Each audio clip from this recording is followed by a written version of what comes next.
नमस्कार, स्वागत है आप सभी का। यूपी एएनएम 92-12 भर्ती में रजिस्ट्रेशन वाले मामले में सुप्रीम कोर्ट का जो ऑर्डर आया था, उसी को लेकर के आज के डेली न्यूज़पेपर में खबर दी गई है। कुछ भी नया नहीं है, न्यूज़पेपर में जो खबर दी गई है सेम टू सेम जो कोर्ट ऑर्डर है, उसी को न्यूज़पेपर के माध्यम से वही सारी चीज़ें बताई गई हैं कि उसमें जिस कोर्ट ऑर्डर का हाई कोर्ट के द्वारा संदर्भ दिया गया था, उसके आधार पर याचिकाकर्ताओं की याचिका खारिज की गई थी, तो वह गलत है। बल्कि वहाँ पर माननीय सर्वोच्च न्यायालय ने ये उसमें कोर्ट ऑर्डर में मेंशन किया गया है कि उन याचिकाकर्ता बहनों की कोई भी गलती इसमें नहीं है। तो इस वजह से उनकी नियुक्ति करने का निर्देश दिया गया है, अगर वे निर्धारित मानदंडों को पूरा करते हैं तो, जो कि शासनादेश के अनुसार है, नोटिफिकेशन के अनुसार है भर्ती के। तो कोर्ट ऑर्डर की सारी चीज़ें हम आपको ऑलरेडी विस्तार से बता चुके हैं और उसकी वजह से ही आपकी ज्वाइनिंग प्रक्रिया में देरी हो रही है। बाकी देखिए, नेगेटिव नकारात्मक लोग हमेशा उपस्थित रहेंगे, वो हमेशा विरोध करेंगे आपका, ताकि आप लोग कोशिश ही ना करें। और इसी तरह से फिर आगे भी नए नए कोर्ट के ऑर्डर, आगे भी नए नए कोर्ट के मामले आते जाएंगे, फिर आपकी ज्वाइनिंग प्रक्रिया में न जाने कितनी देरी हो जाए। तो ऐसे लोगों पर ध्यान मत दिया करिए आप लोग, क्योंकि हम देखते हैं कि आप लोग इतना ज़्यादा परेशान होने लगते हैं, क्योंकि कुछ लोग बता देते हैं अभी कुछ होगा ही नहीं जब तक कोर्ट मैटर निस्तारित नहीं होगा। बजाय इस चीज़ के कि आप लोगों को किस तरह से आगे की रणनीति बताई जाए, कैसे कोशिश किया जाए और सरकार या आयोग या विभाग इस पर किस प्रकार से आगे बढ़ सकते हैं, क्योंकि ये एक ऐसा मामला है, क्योंकि मामला जिसमें चीज़ें यहीं पर समाप्त नहीं हो जाएंगी। जैसे अभी 4 एएनएम बहनें सुप्रीम कोर्ट गई हुई थी, इसमें एक को छोड़ करके 3 एएनएम बहनों के लिए वो ऑर्डर हुआ है सुप्रीम कोर्ट से। हालांकि याचिकाकर्ताओं की संख्या ज़्यादा थी, आप देखेंगे हाई कोर्ट में। तो अब यहाँ पर अगर इसी ग्राउंड पे और भी लोग अगर बाद में कोर्ट में जाते हैं, तो फिर उनके लिए भी वही सेम कोर्ट ऑर्डर होगा। इसी तरह से ईडब्ल्यूएस वाले प्रकरण में जिन 7 बहनों के लिए कोर्ट ऑर्डर हुआ है, अभी आप देखेंगे कि मोर देन 50 उसमें और लोग हो चुके हैं धीरे धीरे। तो इस तरह से तो मामले बढ़ते चले जाएंगे। और अगर यही जो ग्राउंड इसमें, चाहे माननीय सर्वोच्च न्यायालय का आदेश हो रजिस्ट्रेशन वाले मामले में या फिर ईडब्ल्यूएस वाले प्रकरण में, तो इसमें फिर सभी को निस्तारित कर, यानी सभी को नियुक्ति देने के लिए अगर वे मेरिट में आते हैं और बाकी के जो मानदंड है, जो अर्हता है, उसको अगर फुलफिल करते हैं एलिजिबिलिटी क्राइटेरिया को, तो उस स्थिति में किन सीटों पर इन बहनों को नियुक्ति दी जाएगी।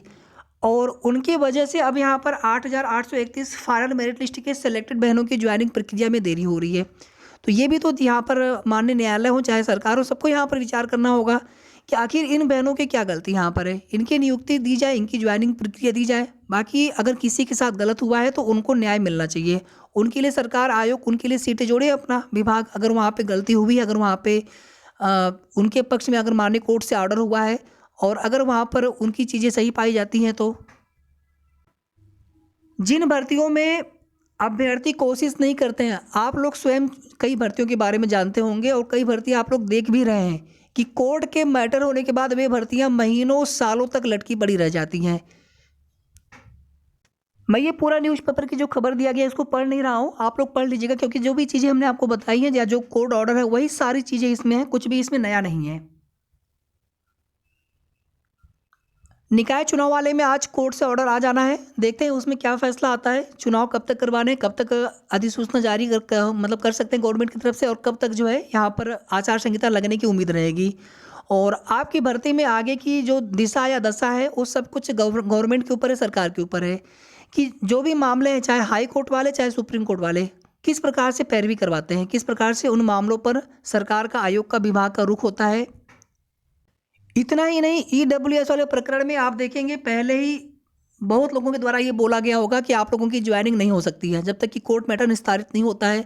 और अब उन लोगों के पास एक और पॉइंट मिल गया है कि सुप्रीम कोर्ट का ऑर्डर है तो आपकी ज्वाइनिंग नहीं हो पाएगी।